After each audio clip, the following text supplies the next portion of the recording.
বালি বোঝাই গাড়ি থেকে তোলাবাজির অভিযোগে এবার গ্রেফতার করা হলো জামুরিয়ার বিজেপি নেতাকে, যার নাম রাকেশ মাঝি। যখন চলছিল তখন 500 টাকা লিখুন দাদা। দেখো আমি তোমাকে একদম পরিষ্কার বলছি, আমার কথাটা শুনে নাও, ওইসব কথা বলে লাভ নাই। ব্যাপার হচ্ছে যখন ওভারলোড চলছিল তখন 500 টাকা লিখতাম পার গাড়ি।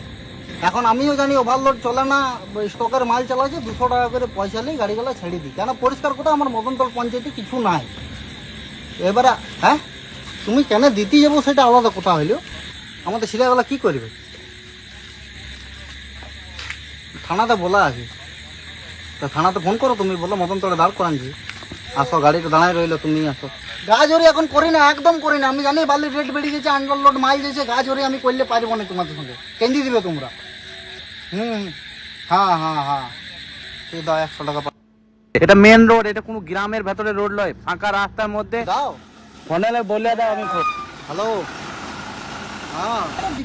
যখন চলছিল তখন বিজেপি নেতা রাকেশ মাঝি দেখছিলেন, যার বক্তব্য ভাইরাল হয়েছে এই ভিডিও, এবং শুধুমাত্র তিনি যে টাকা তুলছেন বালি বোঝাই গাড়িকে আটকে তাই নয়, তার পাশাপাশি তিনি বলছেন থানাকেও কিন্তু বলা আছে। এতটাই ডেসপারেট তিনি।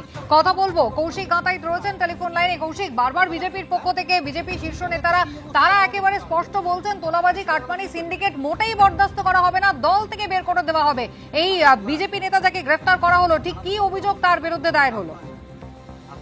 দেখো, শীর্ষ নেতৃত্ব যত যা বলুক, এখনো পর্যন্ত কিন্তু যে রোগটা ধারাবাহিকভাবে যে তৃণমূল সরকারের আমল থেকে হয়ে আসছে, সেই রোগটা কিন্তু পুরোপুরি সেরে ওঠেনি।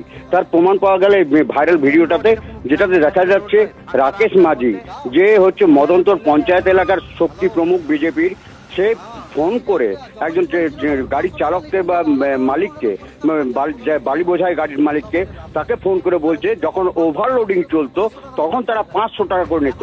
অর্থাৎ যখন মানে এই সরকার তো বেশি দিন হয়নি, 3 মাস হয়েছে, তার আগে থেকেই এই প্রসেসটা চলছিল যে 500 টাকা করে পার গাড়ি নেওয়া হবে ওভারলোডিং চললে, এবং ওভারলোডিং যদি না চলে, এখন চলে না, অতএব তাদেরকে 200 টাকা করে দিতে হবে। এই তোলাবাজির ভিডিওটা ভাইরাল হবার পরই নড়েচড়ে বসে পুলিশ, এবং সঙ্গে সঙ্গে তার পরের দিনই অর্থাৎ সোমবার তাকে গ্রেপ্তার করা হয়। এই ভিডিওটা পেয়ে যান মন্ত্রী অগ্নিমিত্রা পালও, তিনিও সঙ্গে সঙ্গে সিপিকে বিষয়টা দেখতে বলেন।